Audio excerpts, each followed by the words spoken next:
Karena SPDP itu tandanya apa? Sudah terang suatu perbuatan pidananya. Tinggal mencari dipastikan siapa tersangkanya. Kan begitu.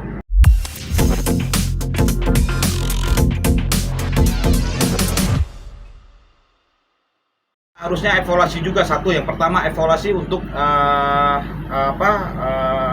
aparat negara kita dalam melindungi korban-korban perlindungan anak dan wanita, kan begitu.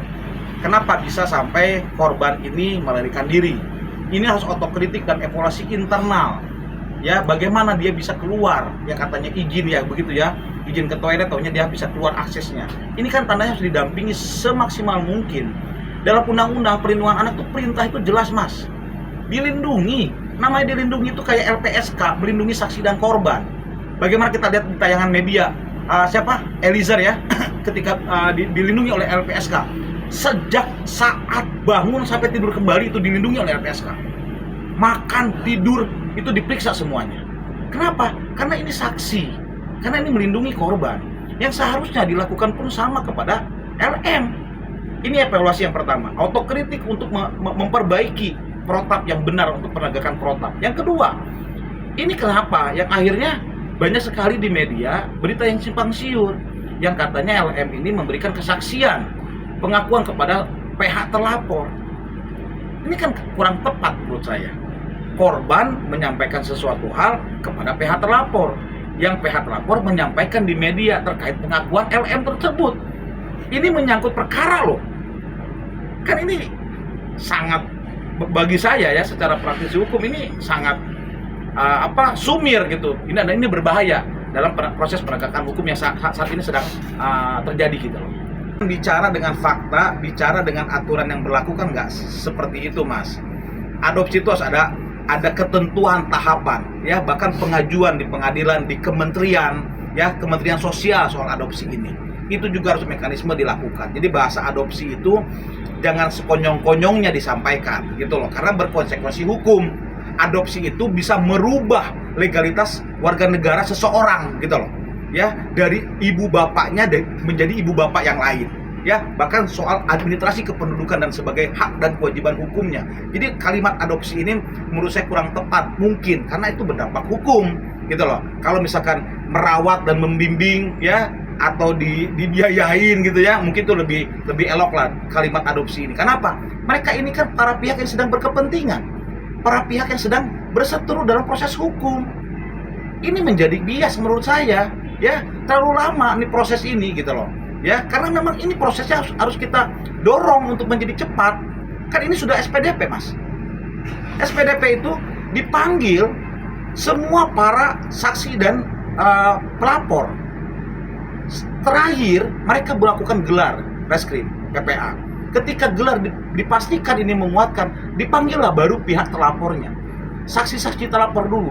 Telapor itu terakhir, Mas. Dan itu digelar lagi. Apakah mencukupi? Karena SPDP itu tandanya apa? Sudah terang suatu perbuatan pidananya. Tinggal mencari dipastikan siapa tersangkanya. Kan begitu. Ya, ini setelah SPDP terbit sampai sekarang berapa bulan? Ini juga jadi pertanyaan publik gitu loh. Bagaimana proses hukum di unit PPA Polres Jakarta Selatan? Kalau memang dinyatakan ini tidak cukup bukti, sudah terbitkan SP2, terbitkan SP3 gitu loh. Surat penghentian penyelidikan dan penyidikan, clear. Ya, silakan gugat pelapor dan korban kalau memang tidak sesuai. Tapi kalau memang ini adalah cukup terang pidananya, silakan tetapkan, naik ke proses ini. Karena ini sudah SPDP, surat perintah dimulai penyidikan. Dan saudara korban pasti menerima SP2HP, surat perkembangan hasil penyelidikan dan penyidikan. Kan ini mekanismenya yang harus diajarkan kepada masyarakat, yang akhirnya ini semua penuh dengan asumsi-asumsi dari masyarakat yang merontokkan kepercayaan proses hukum yang ada di Indonesia seperti itu. NM dan PH-nya itu kan punya hak menerima SP2HP dari penyidik, ya. Maka SP2HP-nya apa isinya? Ya, yang tahu itu hanya PH dengan korban, Mas, atau PH dengan pelapor. Ya, seperti kami memberikan pelaporan di Polda Metro Jaya, itu kami menerima SP2HP, Mas, terkait bagaimana penanganan dan perkembangan hasil proses hukum yang kami laporkan kepada pihak terlapor, gitu loh. Yang akhirnya pihak penyidik menyampaikan semua informasi progres perkembangan pelaporan kita. dinaikkanlah SPDP. Ini juga sudah, ya. Ini kan proses yang benar, sama. Habis SPDP dipanggil semua para pihak. Habis dipanggil semua pihak, terakhir terlapor. Gelar perkara, naik tersangka, tangkap dan tahan bila mana ancaman hukuman di atas 5 tahun. Kan begitu. Ini tidak menunggu-nunggu seperti saat ini, gitu loh.